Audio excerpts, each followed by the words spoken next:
आप लोगों को प्रेरणा मिले, इसके लिए मैं अपने जीवन की एक घटना आपको सुना रहा हूं। इसमें आप ऐसा मत समझना कि हम आत्म प्रशंसा कर रहे हैं। आत्म प्रशंसा के भाव से मैं नहीं बोल रहा हूं, केवल शिक्षा मिले इस भाव से आपको निवेदन कर रहा हूं। हमारे पूज्य सदगुरुदेव भगवान श्री पहाड़ी बाबा महाराज साक्षात नरसिंह भगवान, उनकी गर्जना के आगे कोई ठहरता नहीं था। और हमारे ऊपर उनकी बड़ी कृपा थी माता जी, इतनी कृपा थी कि मैं उसका वर्णन नहीं कर सकता। हमारी दूसरे दिन से परीक्षा थी मथुरा में आचार्य की, और हम शाम को महाराज जी का दर्शन करने गए तो महाराज जी के हाथ में जलने के छाले पड़े हुए थे, फलक पड़े हुए थे। तो हमने पूछा महाराज जी ये फलक कैसे पड़ गए?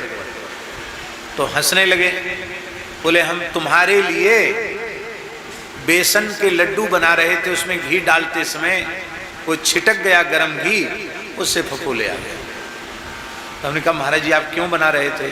अरे बोले सवेरे सवेरे तुमको परीक्षा देने जाना पड़ेगा, 12-1 बजे लौट के आओगे, भूखे प्यासे रहोगे, माथे में गर्मी चढ़ जाएगी, साधन करते हो तो भला ये भोग लगा दिए हैं रघुनाथ जी को, 2 लड्डू बेसन के खा के पानी पी के तब जाया करो परीक्षा देने। कोई बात नहीं है तो ठीक हो जाएगा। क्या आवश्यकता थी उनकी? रसोईया को कह देते बनाने के लिए, किसी को कह देते, अपने हाथ से बनाया। मां से ज्यादा प्यार हमको संतों का मिला है। मां का प्यार तो मां का होता है, लेकिन अनुभव में आया माता से अधिक प्यार दुलार संत करते हैं। माता पिता के प्यार दुलार में किंचित स्वार्थ होता है, पर संतों के प्यार में स्वार्थ नहीं होता है। तो इतने प्रसन्न थे वो हमारे ऊपर, और हम उनके पास आते जाते थे पर रहते नहीं थे। उस समय रहते सुदामा कुटी में महाराज जी के पास, रोज आते थे दर्शन करने। और उन्होंने कुछ साधन बताया था, वो करने भी सवेरे काक चौक में ही आते थे 2 घंटे के लिए, रहते महाराज जी के पास थे। तो महाराज जी बोले, पहाड़ी बाबा महाराज ध्यान से सुने, पहाड़ी बाबा महाराज बोले कि कल रामनवमी है, राम जी का अभिषेक करने आ जाना। हमने कहा जो आ गया। कितने बजे? बोले वही 11 बजे का टाइम है। तो हम वाल्मीकि रामायण का मूल पाठ हनुमान जी को सुना रहे थे, और अंतिम दिन का 9वें दिन का पाठ भी थोड़ा बड़ा होता है। तो रात्रि को 1:30 बजे हम उठ गए। 1:30 बजे उठ के स्नान आदि करके 2 बजे हम पाठ में बैठ गए। पाठ किया, संध्योपासन किया, एक संत की लाल जी की प्रतिष्ठा थी, वो प्रतिष्ठा भी की, और ठीक 11:15 बजे हम खाकचौक पहुंच गए। कितने बजे? 11 बजने में 15 मिनट शेष था, पहुंच गए। और बुलाया कितने बजे था गुरुजी ने? 11 बजे। और हम पहुंचे कितने बजे? 11:15 बजे। और पूरा स्थान संतों से भक्तों से भरा हुआ था। और हमने जाकर जैसी दंडवत किया, सोई उन्होंने नृसिंह वाली दृष्टि से देखा और बोले क्यों आयो, निकल जाओ यहां से, विश्वासघात महापाप, विश्वासघात महापाप, गुरुद्रोही गुरुद्रोही। ओ महाराज चिल्लाने लगे, बहुत देर तक फटकारते रहे। 2 अक्षर क्या पढ़ गए, इतने बड़े पंडित बन गए कि फूल गए। 10-20 विद्यार्थियों ने गुरुजी गुरुजी कहना शुरू कर दिया, बस बन गए गुरुजी सबके। अरे तुम्हारे जैसे लाखों पंडित मारे मारे डोले, चप्पल चटकाते हुए, 2 पैसे में कोई पूछने वाला नहीं है। पढ़े लिखे मूर्ख होते हैं, समय का ज्ञान नहीं है। कितने बजे आ रहे हो? एक बार तो मेरा मन आया कि महाराज जी से कहें, महाराज जी ठीक 11:15 बजे हम आए, डांटते डांटते 5-7 मिनट हो गया है, अभी भी 5-7 मिनट बाकी है 11 बजने में, आप क्यों डांट रहे हैं? ये मेरे मन में आया। पर मन में आने के बाद हमने सोचा कि नहीं, भगवान हैं, गुरुजी हैं, डांट रहे हैं तो हमको उनको उत्तर नहीं देना चाहिए, हमें सुनना चाहिए। और उन्होंने इतनी लीला की, कृपा की, 15 मिनट तक कुछ न कुछ बोलते ही रहे। और हम भी एक बार तो मन में आया कि दंडवत करके बार बार बोलते निकल जाओ निकल जाओ, तो हम निकल जाएं, लेकिन हम गए नहीं, हम खड़े रहे। और महाराज जी के सामने कोई बोलने वाला तो था ही नहीं, कोई माई का लाल ऐसा पैदा नहीं था जो उनके सामने बोले। नरसिंह भगवान के सामने कौन बोलेगा? लक्ष्मी जी भाग गई, शंकर जी थर थर कांपने लग गए तो कौन बोलेगा? ब्रह्मा जी कांप गए, कौन बोलेगा उनके सामने?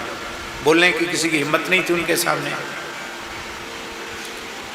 और जिन लोगों के बीच में हमारा सर्वाधिक सम्मान वो करते थे, उन सब के बीच में मुझे फटकार रहे हैं बिना गलती के।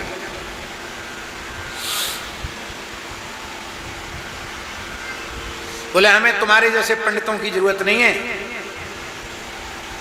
हम तो ऐसी राम नाम बोल करके सब ठाकुर जी का अभिषेक कर लेंगे, हमें पंडितों की जरूरत नहीं, वेद मंत्रों की जरूरत नहीं है। और तुरंत उठे, एक लंगोटी में बैठे रहते थे, कुआं से पानी खींचा अपने हाथ से, और पानी खींच करके हाथ पैर धोए, एक लाल सा गमछा कमर में लपेटा, गोविंद गोपाल गोविंद गोपाल, भज नारायण भज नारायण भज नारायण कहते हुए मंदिर में प्रवेश करे।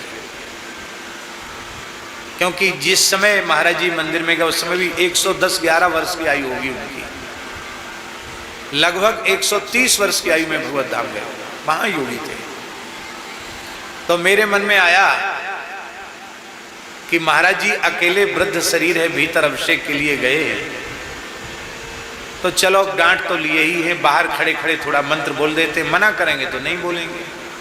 तो हम साहस बटोर के गए और मंदिर के जगमोहन में खड़े होकर महाराज जी कांपते हुए दूध भगवान को चढ़ा रहे थे, स्नान करा रहे थे, और हम बोलने लगे ओम मौ पया पृथिव्याम पयो खदी पयो दिव्यंतरिक्षे पयोधा पयस्वती ही प्रतिशंतु मह्यम।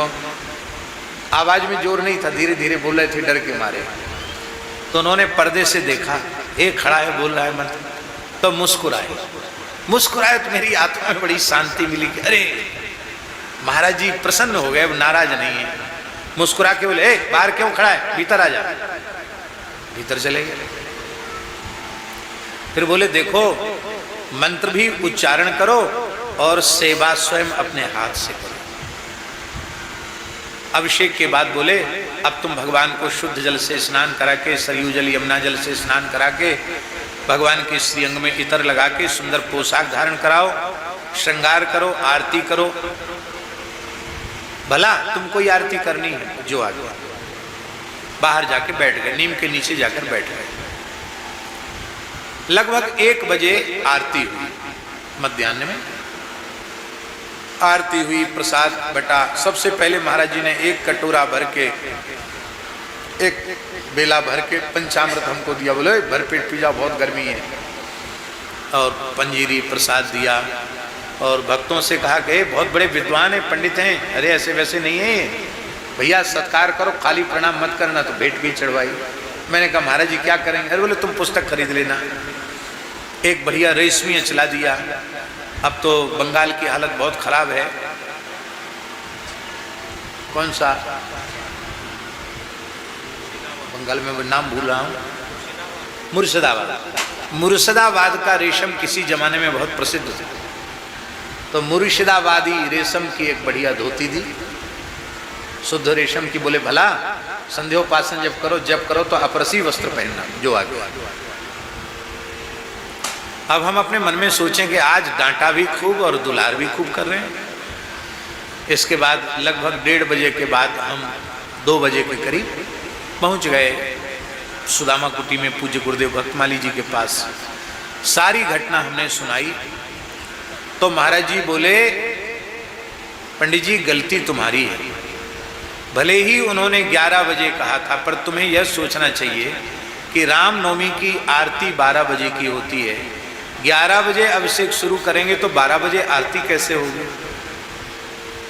तुमको सवेरे से ही वहां उपस्थित रहना चाहिए था। गलती तुम्हारी है।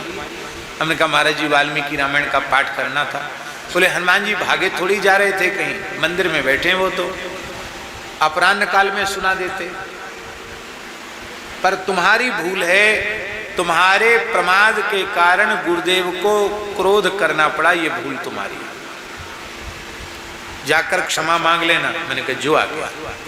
अब तक हम यही समझ रहे थे कि मेरी भूल नहीं है, अब समझ में आ गई कि मेरी भूल है। तो उस दिन रामनवमी तो थी ही, मन में विचार था कि महाराज जी से क्षमा मांगते हुए कात्यायनी देवी चले जाएंगे। कात्यायनी देवी हमारे वृंदावन में, उनका दर्शन करेंगे, आज नवमी है। तो महाराज जी को जैसे ही साष्टांग प्रणाम किया, कुछ बूंदाबांदी हो रही थी। महाराज जी आराम कुर्सी पर ऐसे एक लंगोटी में अपने चरण आगे पसारे हुए, जटा पीछे उनके थे, वो ऐसे लेटे से थे। हमने जैसे ही प्रणाम किया,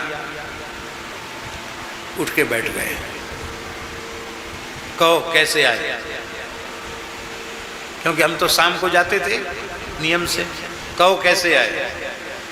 तो हमने कहा महाराज जी आप अपराध क्षमा करना, आज भगवान की आरती समय से नहीं हो पाई, इसमें भूल मेरी ही है, आपको क्रोध करना पड़ा, आप क्षमा करो। ऐसा कहते कहते मेरी आंख से आंसू आ गए। तो महाराज जी बोले, हे बच्चा देख सुन, मैं क्रोध करता तो वृंदावन में वास नहीं मिलता। मैं किसी पर क्रोध नहीं करता। मैंने ऐसे गुरुओं का संग किया है जो मिट्टी छू दें तो मिश्री बन जाए। जानते हो मिट्टी मिश्री किसको कहते हैं? ये शरीर मिट्टी है और ब्रह्मानंद का सुख मिश्री है। मैं इसी शरीर से अहर्निश ब्रह्मानंद में मग्न रहता हूँ, डूबा रहता हूँ आनंद में। मैं क्रोध नहीं करता। मैंने तो इसलिए तुम्हारे ऊपर आज क्रोध किया था, जानबूझ के 11 बजे बुलाया। तुम पहले आते तो भी डांटते, ठीक समय से आते तो भी डांटते, और सवेरे से आकर बैठते तो भी डांटते। हमने पक्का निश्चय कर लिया था कि अब तक इसका बहुत सम्मान हम करते हैं, आज सबके बीच में इसका बहुत अपमान करेंगे। देखते हैं ये क्या बोलता है। यदि तुमने एक शब्द बोल दिया होता तो तुम जीवन भर के लिए मेरी नजर से उतर जाते, और यदि तुम आज चले जाते डांट खाकर तो द्वारा खाक चौक के भीतर पैर नहीं रख सकते थे, घुसने नहीं देता तुमको। पर आज तुम्हारे इस व्यवहार ने मेरे हृदय को जीत लिया है। मैं बहुत प्रसन्न हूं बच्चा तेरे ऊपर। ऐसा कहते ही उनकी आंखों से आंसू बहने लगे। उन्होंने सिर पे हाथ रखा, जा।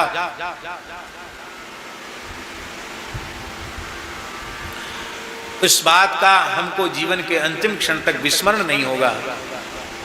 और वस्तुतः इन गुरुओं की जो कृपा है वही जीव का कल्याण करती है। इसलिए अपने से बड़े जो कुछ कहें उसको स्वीकार करो।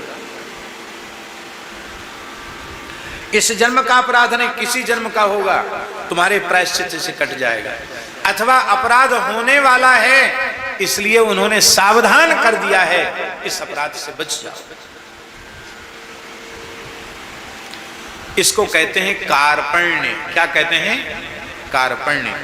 ये शरणागति का अंतिम अंग है। जितनी अधिक दीनता जीवन में आती चली जाए, समझ लेना उतना अधिक हम भगवान के निकट पहुंच रहे हैं। और जितना अधिक अहंकार आता चला जाएगा, आप भगवान से उतने दूर होते चले जा रहे हैं। तो शरणागत में ये लक्षण आ जाते हैं।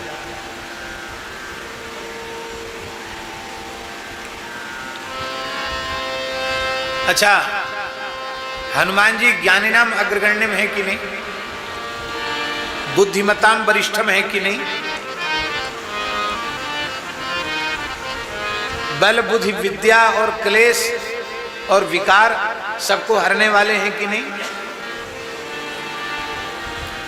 और वो हनुमान जी कह रहे हैं, त्रात ले जो नाम, त्रात ले जो नाम हमारा, तेहि दिन ताहि न मिले।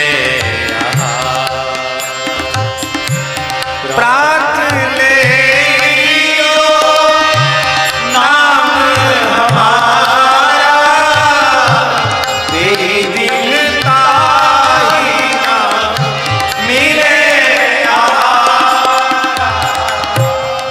असमय अधम सखा सुनु मोहू पर रघुवीर इन्हीं कृपा भरे लोचन नीर। हनुमान जी अधम है ना? अधम तो नहीं है, साक्षात हनुमान जी है, साक्षात भगवान महारुद्र है, अधम तो नहीं है। पर यह है शरणागति का अंतिम भाव कार्पण्य।